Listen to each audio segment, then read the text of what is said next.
start diversifying early. Obviously, start on Facebook, but at least kind of start to build this model and standardize this process internally for measuring outcomes for anything you try. Welcome to Honest E-Commerce, where we're dedicated to cutting through the BS and finding actionable advice for online store owners. I'm your host, Chase Clymer, and I believe running an online business does not have to be complicated or a guessing game. If you're struggling with scaling your sales, Electric Eye is here to help. To apply to work with us, visit electriceye.io/connect to learn more. Now let's get on with the show.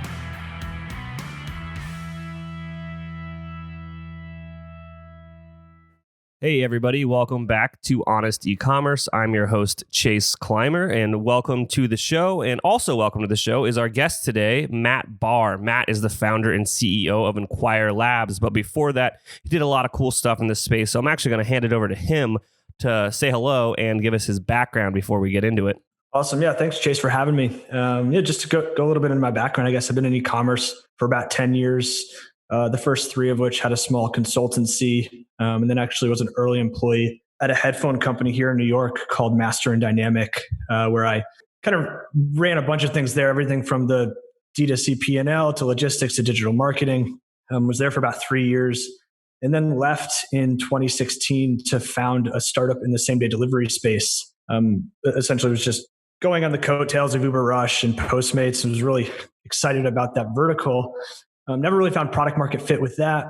And then about a year and a half ago, we pivoted into Enquire. One of those customers was having trouble with their top of funnel attribution. Long story short, all of their last click conversions in GA were direct or branded search and really didn't have any insight into where their customers were coming from. We told them to go implement a post-purchase survey and just ask, and found out there was no attribution survey or just survey platform in general that was built for e-commerce. So been scaling that for the past year and a half, have about 450 Shopify customers, and really investing in the product today. Awesome. So I'm just going to play dumb. What is attribution? Why is it important?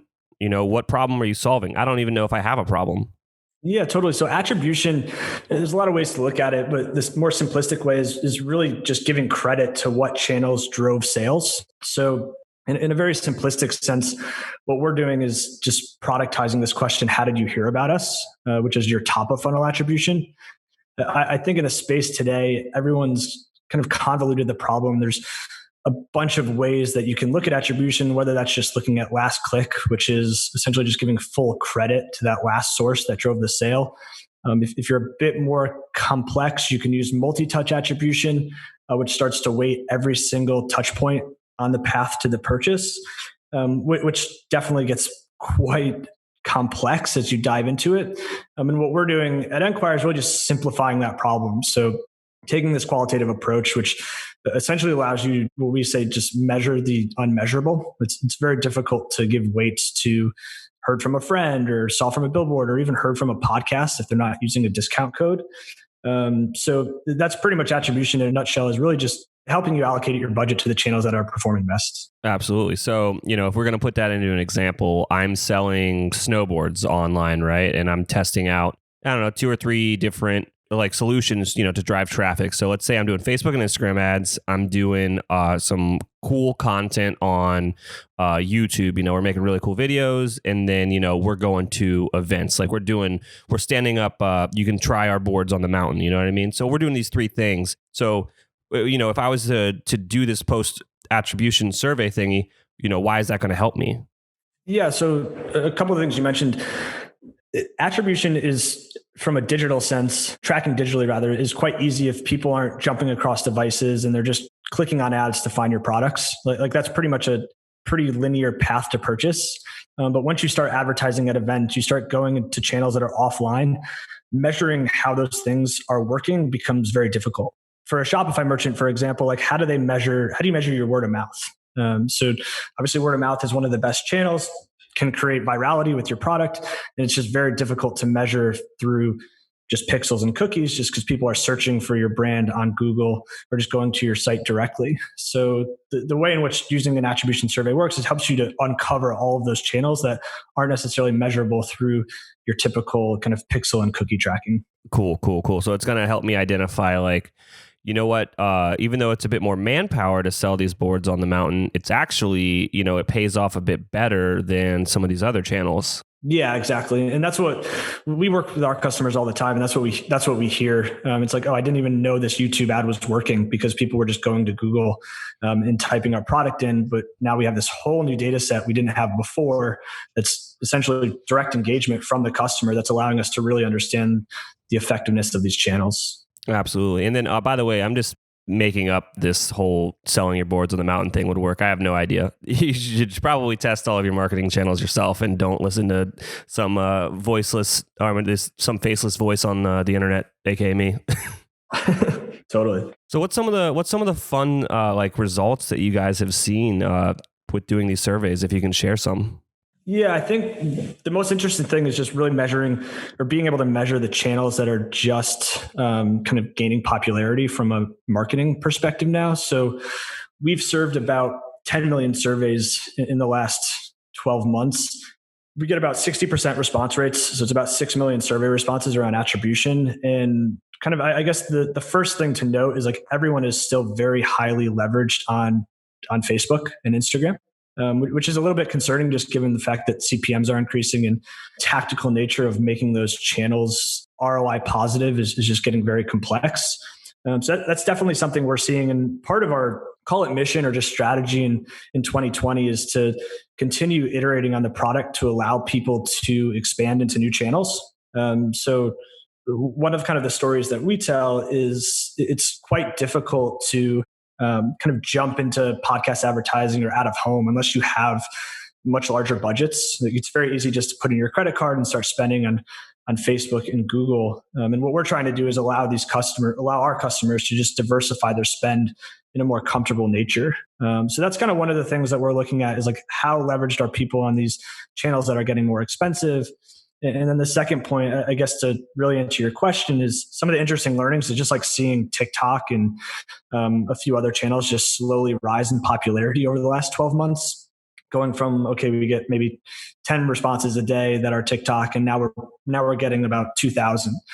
So it's really just escalating, and we have the insight we have the data to show that. So yeah, what we're going to be doing is just starting to surface that to our customers so they can more effectively kind of allocate their spend and not be so reliant on Facebook and Instagram. You know what? I would love to see a report put out by you guys, just because 10 million surveys is a pretty big data set. I think if you could, furnish up a report, be like, these are where our findings in 2019. These are the attribution trends. I think that'd be a cool thing to put out. Yeah, totally. And one of the things we've kind of been talking about that a lot internally, and we work with probably about 24 brands that are quite large, call it over 100 million. And we work with a bunch of brands who are just doing between maybe 1 and 10 million. And one of the things with that report, when we are working on it, is trying not to kind of uncover the tactical nature of the larger brands. You know what I mean? Because their media mix is going to be very different.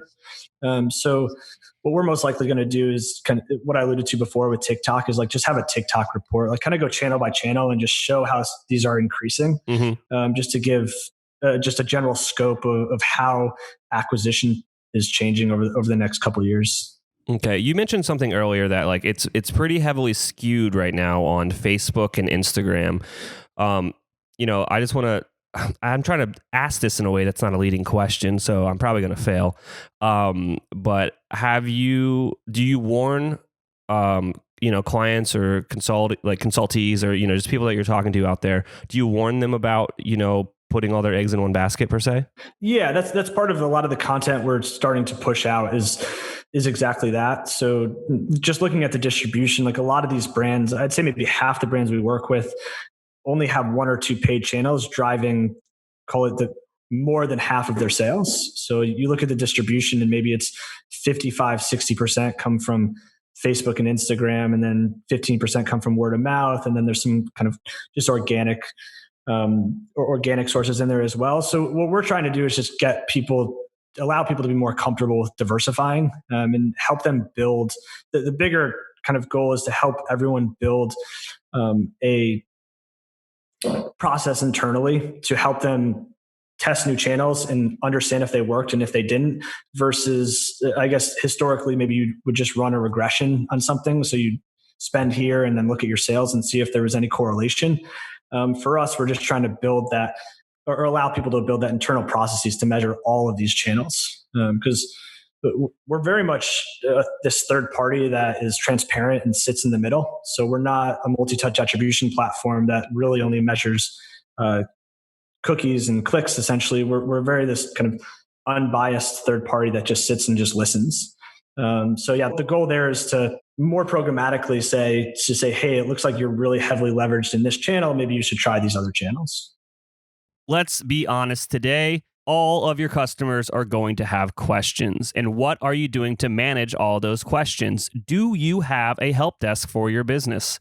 One of our sponsors of today's episode is Gorgias, and Gorgias is the #1 rated help desk for e-commerce. It integrates seamlessly with Shopify. We have installed it on a bunch of stores. It's also used by brands like Movement and Rothy's. And what it does is it takes all of your customer insights and information, brings it into one amazing dashboard so you can solve their problem as quickly as possible. If you want to give Gorgias a try, visit gorgias.link/honest. That's GORGIAS.link/HONEST to get your second month free. You mentioned that your clients are, you got a few of them up in that 100 million range or plus, and then you've got, another segment of them are kind of in that 1 to 10 range. I think a lot of our listeners are just starting out. They're finding that product market fit, and they're looking to kind of grow things within their business. Now, if I wanted to implement a post-purchase survey to try to do something like this myself, is this something that I could take on myself? Would there be processes that I could probably do myself to kind of get some of this information back? Yeah, so at least with Enquire, if you're just a merchant starting out, like you can install us. We start at $10 a month, so it's very cost effective, and we price it in a way that will beat any kind of build versus buy argument in that regard. But just starting out, it takes about 2 seconds on Shopify to install Enquire, and right now we live solely on the order confirmation page, so that's very much on purpose. We actually can't take a survey response without other data points. So you'll never get a response that says Facebook and you don't know who the customer is that's attached to it, or what they bought, or how much they spent. And what that allows us to do is kind of model against that.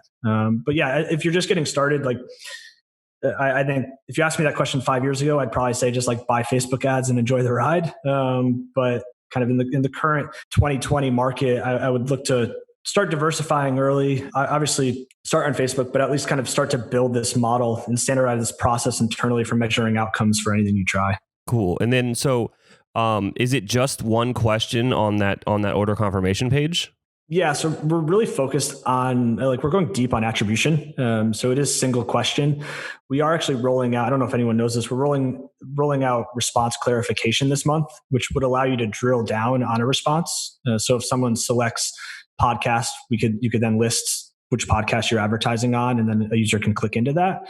But for the most part, I'd say for at least Q1, Q2, and probably at least most of Q3, we're really just focused on this kind of single question, or kind of 1-2 step question in regards to attribution. Is this survey incentivized, or?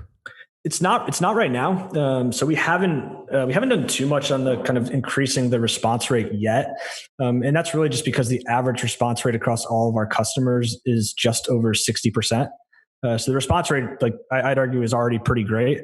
We have a few customers who are incentivizing, like offering 15% off if you complete the survey, and they definitely have response rates of 75 to 80%. But for us, we're collecting a lot of data on like how fast the survey loads, how fast the user is submitting the response.